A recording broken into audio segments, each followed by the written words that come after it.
Hi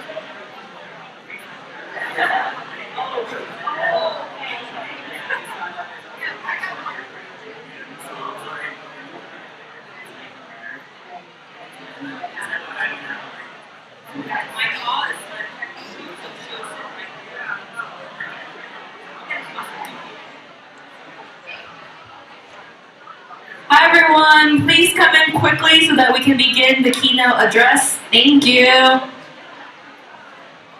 There's plenty of seats in the front. Oh, sorry.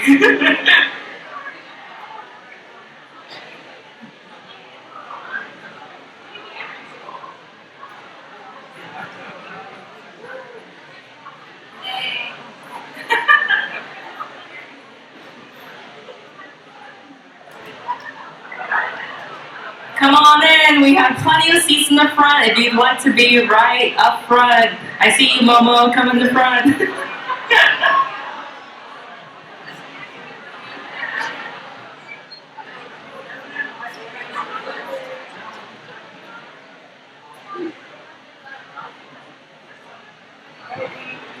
Yeah, come on. Yes, you're very much allowed to. You get the full experience.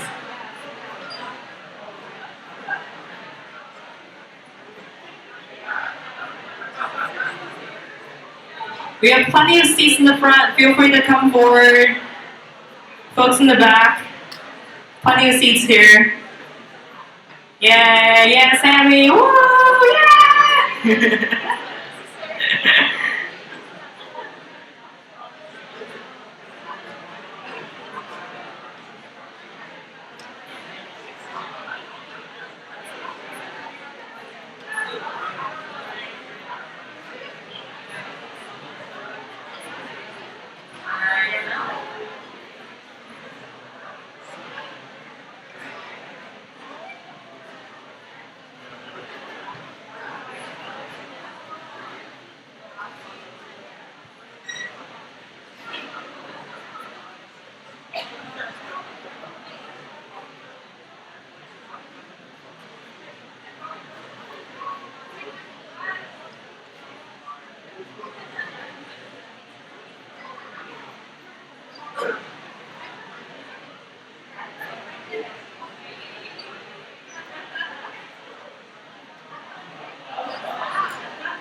Hi everyone, welcome back to Cumberland Auditorium.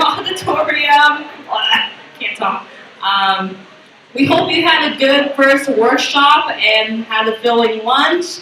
And now that you're all ready for our keynote speaker of the day. So earlier today, we had heard from our keynote panelists about their involvement with the Asian American movement in the 60s and 70s. We hope that hearing about this helped you to better understand the history of the Asian American identity and to better understand your contemporary experiences today. But I think something interesting that one of the panelists mentioned, Karen, was how the movement is now gone, from the 60s and 70s, and what we need to do now is to build upon that. And I think she talked a lot about our changing demographics of the Asian American and Pacific Islander community, where we now have such a larger number and larger diversity too in our community. So how do we build upon the movement of our elders? So when we were in DC, we had heard about Gregory Cendana and the work that he does for the Asian American Pacific Islander community as the executive director of the Asian Pacific American Labor Alliance, also known as the APOLA. And he has done a lot of work in organizing. He has done a lot of work to organize at the intersections of many issues and communities. And so we're actually really excited that he's here with us today. And we think that he'll be able to provide some insights on how we can build upon the movement of our elders. So please join us in welcoming Gregory.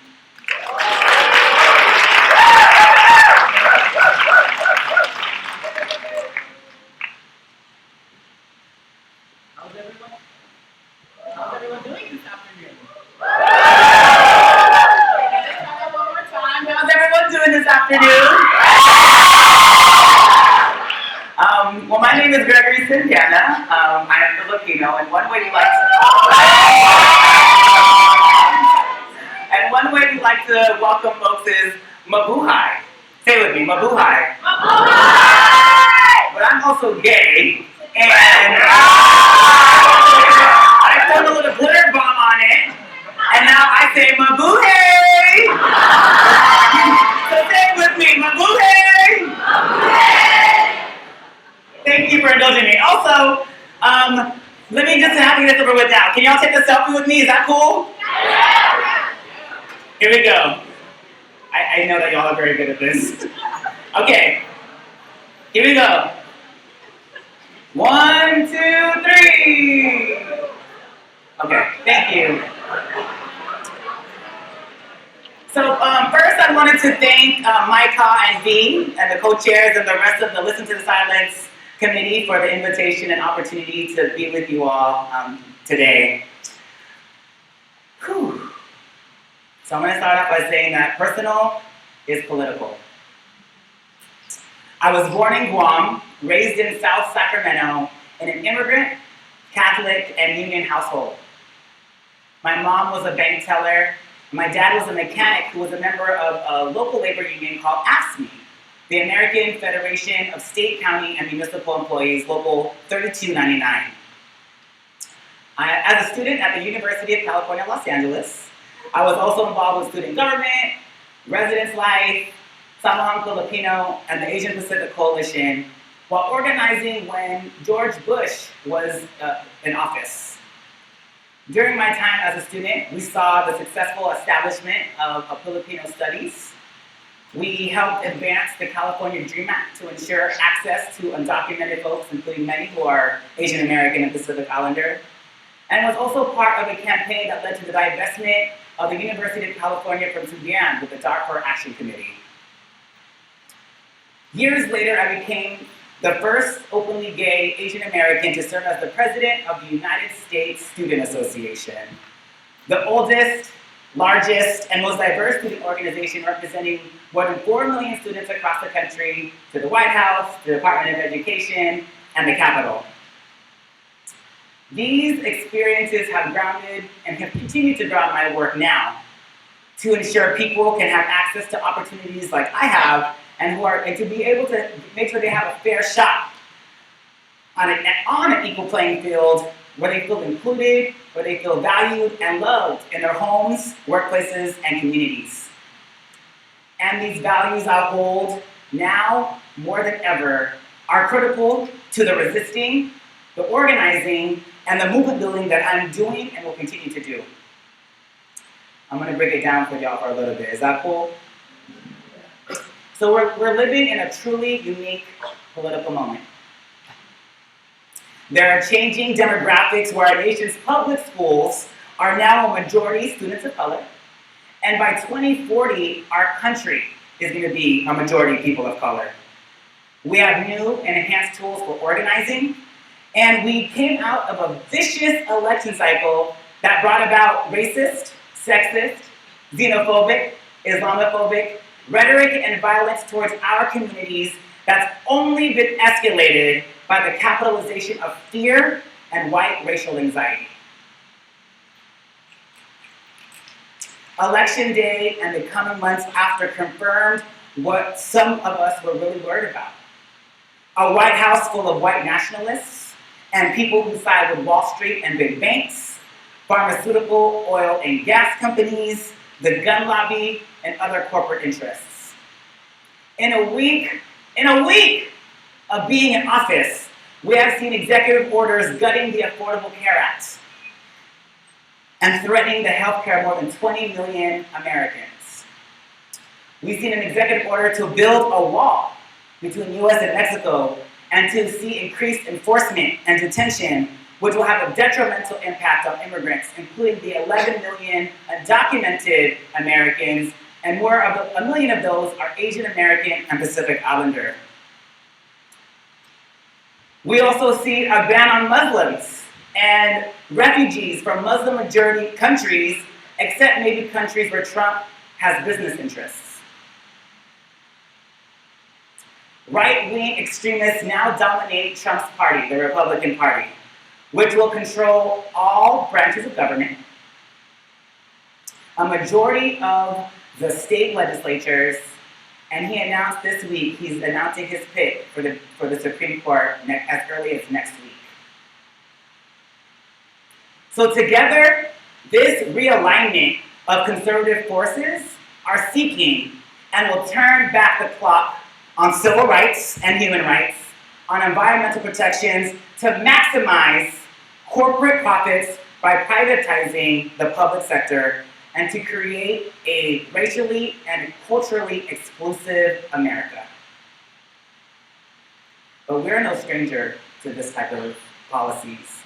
From the Chinese Exclusion Act, to the internment of Japanese Americans, to the Southeast Asian deportation crisis, to the post 9/11, September 11 backlash on Muslim, Sikh, and South Asian Americans, our history and our government are no such strangers to such racist and xenophobic and Islamophobic, do you see a trend here? Policies and treatment of our communities, of our people. So now, how, as people of color, and particularly Asian Americans and Pacific Islanders, respond to this moment is critical. Critical. And we at APALA, the Asian Pacific American Labor Alliance, want to be clear about where we stand and how you can get involved in resistance, in organizing and building for our collective justice, freedom, and liberation. So a little bit about APALA. We were founded in 1992 and we're the first and only organization of Asian American and Pacific Islander workers, many who are in unions, advancing worker, immigrant, and civil rights. It's an organization that I'm proud to work for because it values intersectionality, the connection of communities and different issues, and intergenerational organizing, where we see literally 2 and 3 and 4 generations of families coming together for education and politicization, and has had a history of fighting for racial, economic, and broader social justice. I love telling this story about our founding because in 1992, one of the very first actions that we did was actually a march on the Justice Department. People from LA came into DC and said, hey, we need to change our schedule. We need to march on the Justice Department and demand justice for Rodney King, who was a black worker who was beat by the Los Angeles Police Department. So as we enter our 25th year anniversary this year, we're reminded that the 25 years of resistance must continue. That our understanding and belief that us as Asian Americans and Pacific Islanders won't be free, and that other people of color are free, is an important part of our analysis and our framework and the organizing that we're doing as an organization. Considering where we're at in this country, APALA also wants to be clear that we are not your model minority. What does that mean for us? One, we will resist the ways in which white supremacy positions Asian Americans and Pacific Islanders as a racial wedge that propagates anti-Blackness. Two, we will censor the narratives and experiences of those directly and disproportionately impacted by the unending cycles of oppression, institutional racism, and state violence. And we will shatter, 3, the model minority myth in all its forms because we understand that it is rooted in anti-Blackness and is meant to divide and conquer our communities. The model minority myth, and I think many of you know this, but the misleading myth that many of our members of our community are all doctors, corporate executives, and business owners, we believe is a lever of white supremacy and is built on anti-Blackness. Because by falsely equating the circumstances that descendants of slaves with a population of largely voluntary immigrants from India, South Korea, Taiwan, and China, the myth proved that racial uplift by non-whites was possible. Proved. But let me be clear. We will not be used as a wedge for racial justice. We at APALA are not your model minority myth. We will not allow for our communities to be divided and conquered. Are you with me? Are you with us? So what does that mean for us? We are pro-Black. Being pro-Black is being pro-Black freedom, Black liberation, something beyond just Black survival. We will protect all immigrants, Muslims, and refugees, and those perceived to be who are targets of Trump's deplorable executive actions. We stand with Planned Parenthood and for a woman's right to choose what they want to do with their bodies, and for the sexual and reproductive freedom for all. We are with the people of Flint and those across the country who are seeking lead-free water and other basic necessities for life. We know that science and climate change is real, and will fight for environmental justice. We stand with Standing Rock and the water protectors and our indigenous kinfolk fighting back against the Dakota's Access Pipeline and other pipelines of corporate greed. And we also believe in workers coming together for worker power, economic justice, and broader social justice.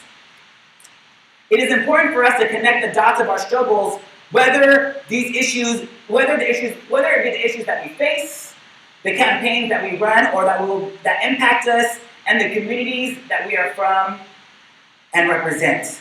We are more alike than we are apart. So one way that we did this, one way that we tried to show this was through some of the work in a coalition that we called Asian Americans and Pacific Islanders Behind Bars, exposing the school to prison to deportation pipeline. We were part of a coalition that included the Asian Prisoner Support Committee. I saw some folks from APSC in the house, and their Roots program. We were able to bring more than 100 community, labor, and philanthropic leaders to San Quentin Prison for convening. Inside prison, y'all. And we were able to talk about how is mass incarceration connected to mass deportations and conditions in detention centers? How is it connected to the growth of charter schools and the continued privatization of education? It was important for us to do this for two reasons. One, we wanted to educate the API community on the impact it has on our community and to help connect our struggle to other communities of color. What we saw was that Southeast Asians, Native Hawaiians, and Pacific Islanders were disproportionately impacted in the broader API community, and we saw that as their connection and their proximity to Blackness. It was deep because it was the first time I had been in prison, but it was actually one of the safest times I felt. To hear the stories from brothers who were talking about rehabilitation, their ideas for community safety, and plans for families and what it would look like to re-enter into society. One thing stuck with me the most, and who was the closing speaker, his name was Phil. He was Filipino and Mexican, and he said this. He said, I appreciate you all being here and building with folks on the inside. For you to hear our stories about how we're impacted by incarceration, and about how we deserve to have second and maybe even third chances to live our lives. But he said, one thing that I want you to take once you're able to walk out those doors, because you actually can walk out those doors, is how are we fighting to ensure that our children and our children's children have fair first chances? Have fair first chances. And that really stuck with me. Through it all, this is what we have learned. We must continue to talk about the intersections of the issues that we care about and the communities that we are a part of. And now, how do you get involved?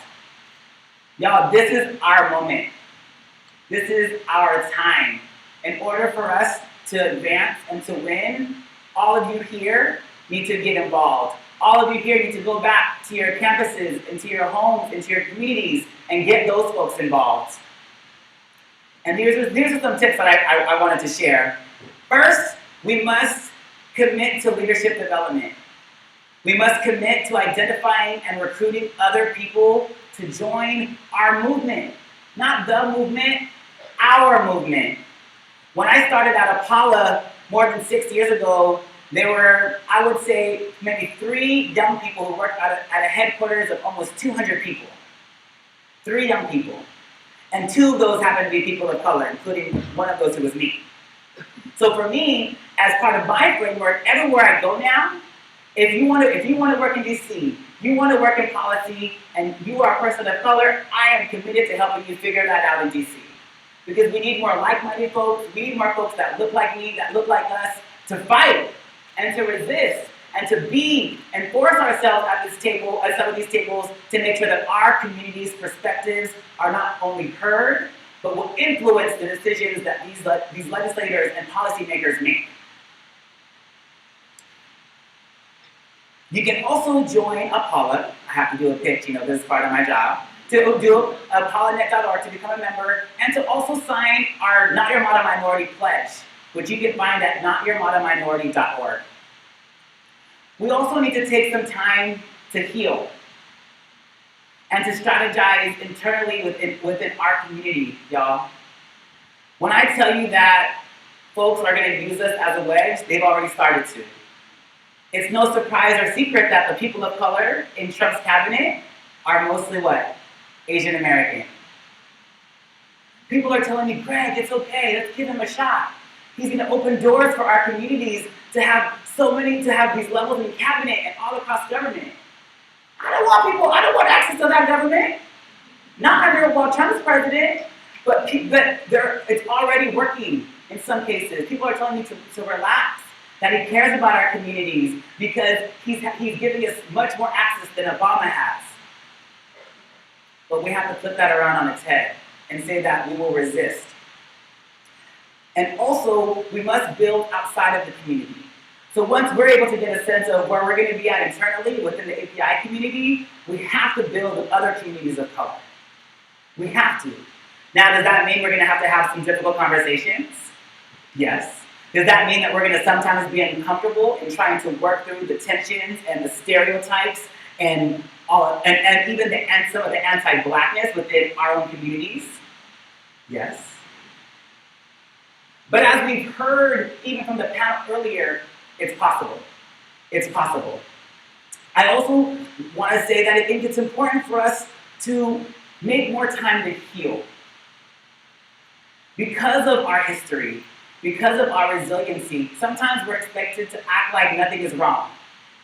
That we're going to keep our heads high, that I'm supposed to act like I'm doing okay and nothing's bothering me. But y'all, I know you feel it. I've been feeling it the last couple of months especially, but as students, I know there's an extra burden. As young people just trying to survive in this world, there's an extra burden. If you're queer, then I know there's an extra burden. If you're Muslim or perceived to be, there's an extra burden.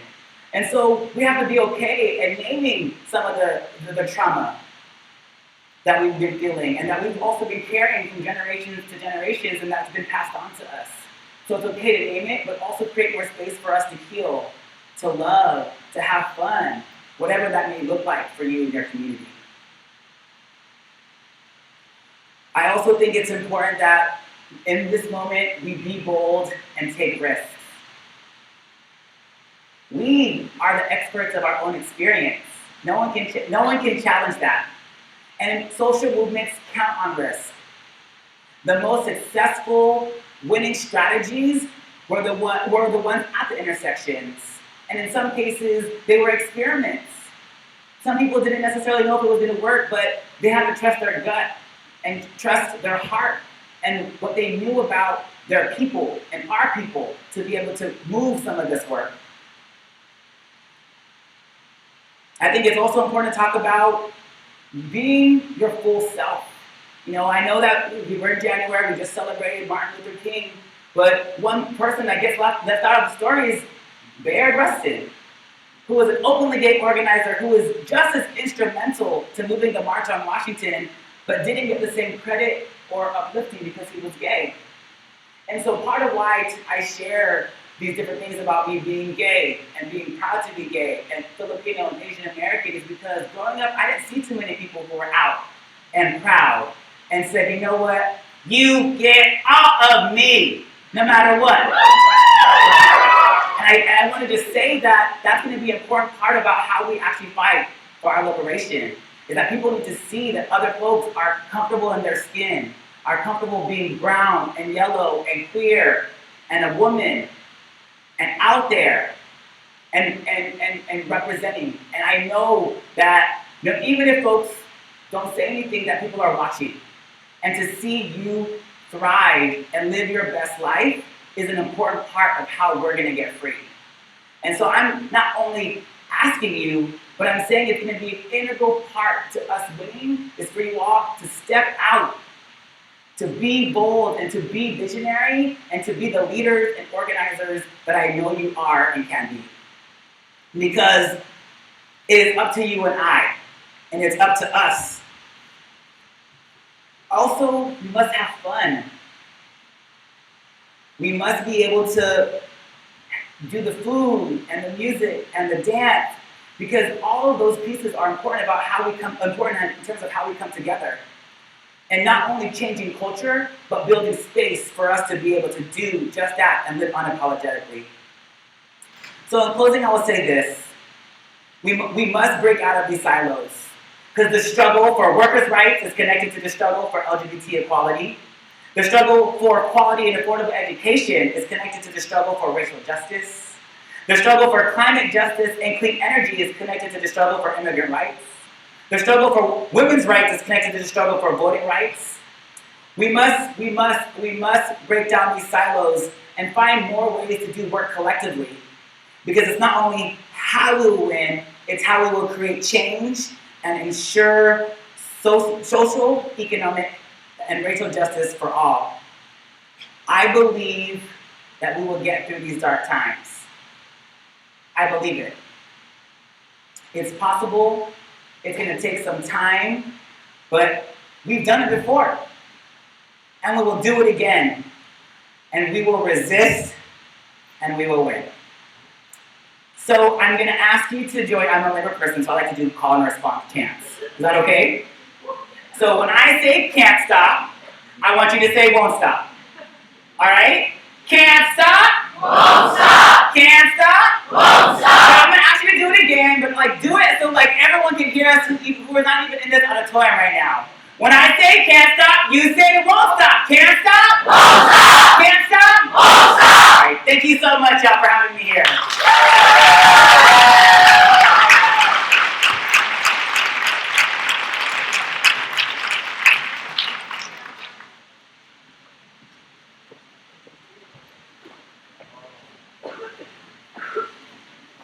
Well, thank you so much for that wonderful keynote address.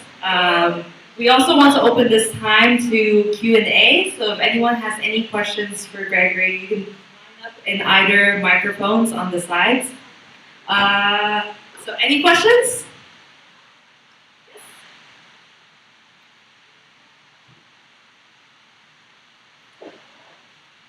Hi, thanks for being here.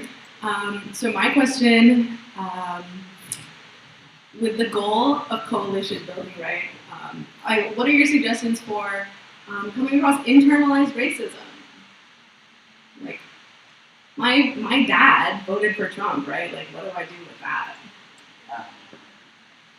My dad also voted for Trump, so we're on the same boat there.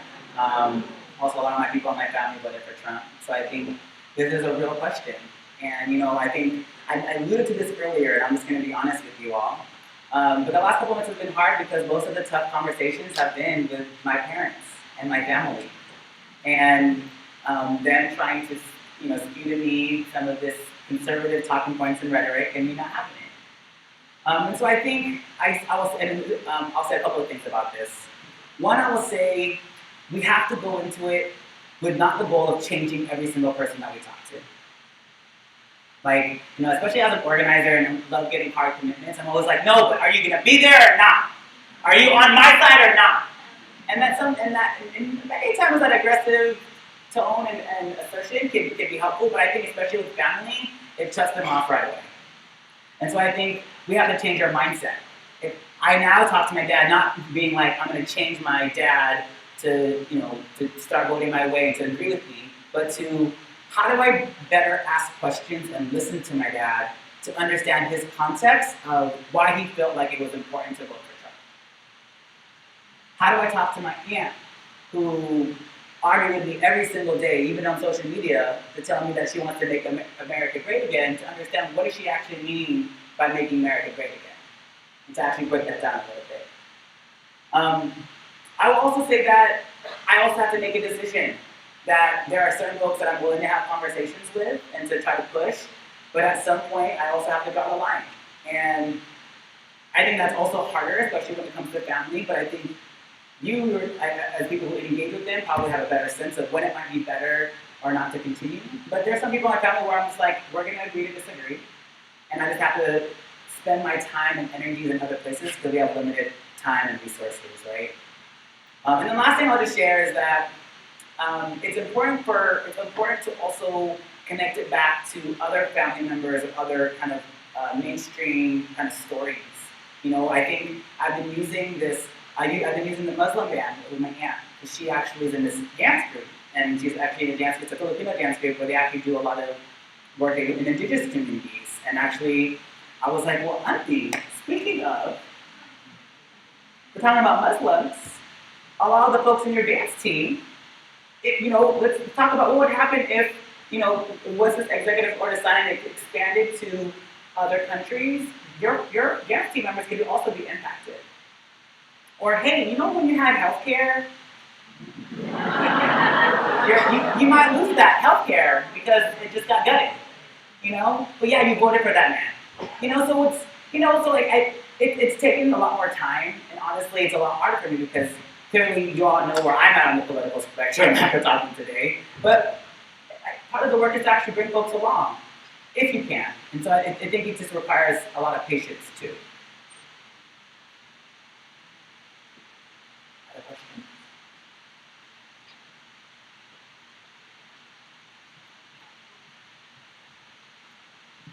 Hi, so I'm sort of a logistics person, so I've just been wondering, for organizing, typically in my experience, one of the issues is that the left tends to be very fractured. We are kind of splinter off into socialist, communist, anarchist, where do I fall? So how do you see coalition building on the left, how do you think we should approach that? And then a second unrelated question is tactics. Where do you see sort of our organization in terms of going forward in terms of militancy, nonviolence, that kind of stuff? Okay, y'all are giving me easy questions today. So to your first question, maybe I'll start with the second. So the first question around intersectionality and kind of coalition building. I think, at least in terms of national organization, the people in DC, they recognize that that's actually how we've been losing. They've been able to kind of splinter us off. No, you're an immigrant rights group. No, you're education. No, you do criminal justice and mass incarceration. You do health. And then we're like, but actually it all is related, right? As a person, I'm not like, here, doctor, you're just gonna check out my head today, then my arm tomorrow. That's not how that works. It's all kind of part. I think there's a realization that we have to be better about connecting those dots. And I think one thing that I'm pushing for people to do more is actually, how are we actually telling the stories of how we're impacted by these issues in a better way, right? I definitely understand the importance of all of the connections of everything I talked about, but how do I better share my personal experience or experiences of family or friends to better make that connection? And I think the more that we can have kind of intersectional, cross-sector, multi-generational spaces, the better. And I think it's kind of related to the second question in that one thing that I'm seeing though is just a lot of tactics without strategy. And that's just and I think that there's a certain level of importance of people feeling like they're part of something, being around a ton of people, because it gives you a different kind of energy. But we have to stop with this unstrategic tactics just because we wake up one day and want to do a protest, right? I think it's important that we have to say, okay, so if there's a role for everyone, and there's what is that role? And what is the larger goal that we're going to be fighting for, right? And I think that's, right now, that's the opportunity ahead of us. The reality is, y'all, is nobody has the answers right now. People are trying to pontificate and think about these different grandiose proposals, but nobody has the answers. But that's the opportunity. because we are the experts of our own experience, we can actually like throw things out there and actually be willing to try some new and different things. And that for me is like, okay, how do we consider art more, right? How do we include artists as part of this work in a more intentional way? And how do we better also leverage our own voices locally? And how do we better equip folks to have better conversations with their families and folks in their communities? And I think then it'll be, then once we have a better strategy, then other pieces will kind of fit together. But I think that's what's missing is there's kind of a lack of a cohesive strategy particularly across communities and different movements. And so I think especially those of us who actually have multiple identities and actually are part, as someone who's gay, Asian, and young, and in labor, and you grew up in a Catholic household, an immigrant family, like how am I better weaving those pieces together to kind of show how actually we can't separate these because we're stronger together.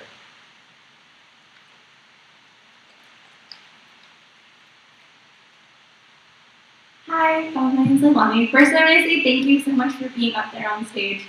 It's really powerful for me to see, as a Filipino and someone that identifies as queer, to see you up on here, someone that I can identify with, someone that's succeeded, and is continuing to succeed and be present. So thank you for your presence. Second, what do you say to folks who believe in this notion? It's a very elitist notion in academia and both organizing that it's not my job to educate you. You should just understand this. Right? And I'm seeing that a lot on social media, that people are trying to practice this self-care rather than collective care, and that we should be healing collectively. How do you verbalize that to folks who don't feel like it's their responsibility to heal the community rather than to only heal themselves? Whew, okay, the easy questions continue. So I would say this. I think people know for themselves what they can handle and not handle. And I think it's okay if people need to take a step back or need to take some time to heal for themselves if that's going to help them be better able to do this work longer term and in their community. I also know that, at least for me, I do think there's some truth to, at least somebody asked me this yesterday in the framework of like white people. Like, what is your thoughts on engaging with white people? Are you going to help remove white people? What's your response to white people who are now being like, oh yeah, maybe I should, help out somehow, right? And I would say that, for me, honestly, there's a ton of work that has to happen in the Asian American Pacific Islander community. And that I think that just as much as I'm always forced to go be the liaison to the gays, or the liaison to the Asians, or the liaison to the young people, that white people need to be the liaison to the white people, right? And so I think, for me, it's not a matter of I don't want to answer questions or be supportive, but we've had a ton of work already just in our community, and so I think we have to push folks to say, you have to figure out how you're going to organize and get your community on board, too. And I think the last thing I want to share to that is, we have to do this together. And we must. There's no way that any one of us is going to be able to do it alone, but I think that also can look differently. And it can manifest itself very differently based on our communities and the types of relationships we have with folks. Just like how healing looks different for everyone, right? For some, healing is like dancing around in the underwear in the room. Others, it's like breaking bread and cooking together. Others, it's taking a walk in the park or being at the beach. And there's lots of doing a healing circle, right? So I think it looks different, and so I think we should also just be open to the fact that that's going to look different for other folks, and even if that's not necessarily our cup of tea or the way that we would do it, that if that's how they're going to heal themselves and move folks in their community, we should give them space to do that too. Hi, I just also want to say that you're inspiring and fabulous, and I also identify as gay and Filipino American. Mabuhay! Mabuhay! Yes. And so I have two sets of questions. So the first one is, what are your ways of being strong about balancing your Phil-Am and queer identity? And the second question is, what kind of advice would you give to those who are allies or claim to be allies of the LGBTQI community? And I know that there are still micro and macroaggressions out there. All right. Whew. What was the first part of that question again? So the first part is, what are your ways of balancing your Phil-Am and queer identities? So To that question is I try to give everybody my full me all the time. Like when I'm somewhere, people know I'm that Filipino, I'm the gay one, I'm the Asian one, the labor organizer. I even now have, it's kind of hard to see, but even a tattoo of like the pride flag and the Filipino flag on my arm. I got it after the shooting in Orlando to kind of let people know that they weren't going to scare me back into the closet. So I think for me, it's being able to like share the history. So that's why I wear a barong all the time because people are like, oh my gosh, it's like so pretty, right? And I'm like, well, actually, this is a traditional, attire from the Philippines called the barong. So for me, I try to. It's not about balancing. Is how do I best represent and be my full self in any space that I am, so more people can understand and know more about our culture and our people. And I think that the being gay part has also been interesting because my coming out story really ended with me finally coming out to my parents. And I think because of the immigrant and Catholic kind of upbringing, I internalized a lot of homophobia. And so for me, to actually be true to myself and those identities, I have to be just as gay in front of my family as I am with my homies. You know what I mean? And I mean, sometimes I make people a little comfortable, but now they're cool with it. And I think that's a process, and I know that not everyone is able to have that same kind of experience. But I know that I'm transforming my family because for them, it's not about, oh, those people. It's actually your cousin or your nephew or your son that is now impacted. And so even in how they talk about or ask questions about some of these issues has changed because I push myself to say, well, when I'm in LGBT spaces, I'm going to be more Filipino and immigrant. When I'm in Filipino and immigrant spaces, I'm going to be more LGBT, right? And it's using those intersections to really push no matter where I'm at.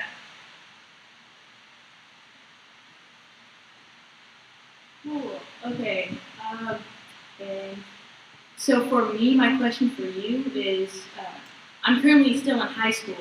So Yes! I'm currently still in high school, and I want to know how you got started, and personally, like, what your advice is for me still being in high school to get active and being loud, and especially for my peers, what can I do for them to help them get loud if they're more shy or if possibly our views contradict?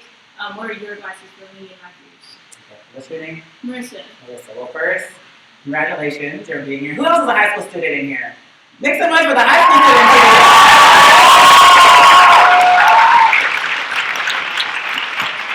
Well, you're already ahead of me. You got to go listen to science conference, so that's the first step. I will say this, like, when I say our moment, I mean this is your moment too. And I was excited. I actually had a chance to participate in the Women's March on Washington in D.C., which was amazing, by the way. But I saw a lot of young folks, from babies and toddlers to folks in middle school and high school.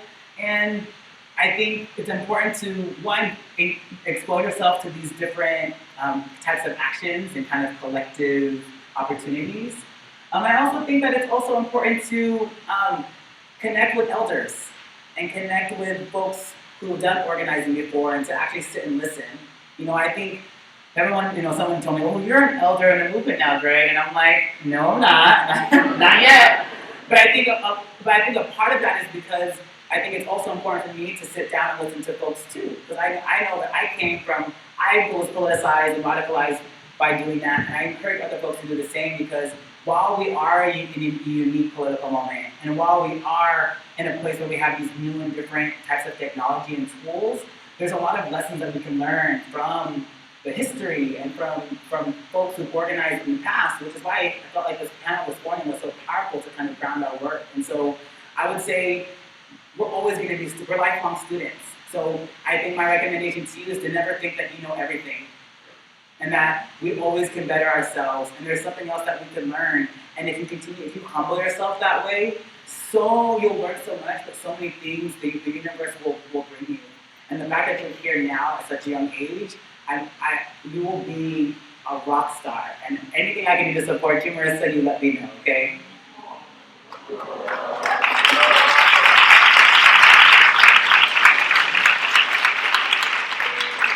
I know you have to catch a flight very soon, so we want to make sure we can let you go. So if everyone can please just join me in giving a round of applause to Gregory for being here.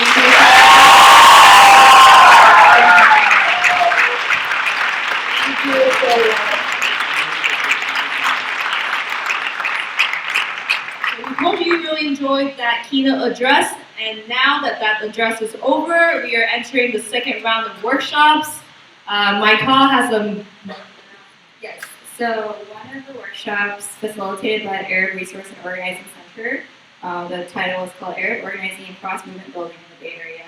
They are no longer here. They had an emergency, so they're not able to facilitate the workshop. So if you plan on attending a workshop, choose one of the other ones. But basically, yeah, just break off into the second round of workshops. It will go from second round of workshops, third round of workshops, and after the third round, please return here for the closing remarks. Thank you. Yay! Woo! Second round of workshops! Yay!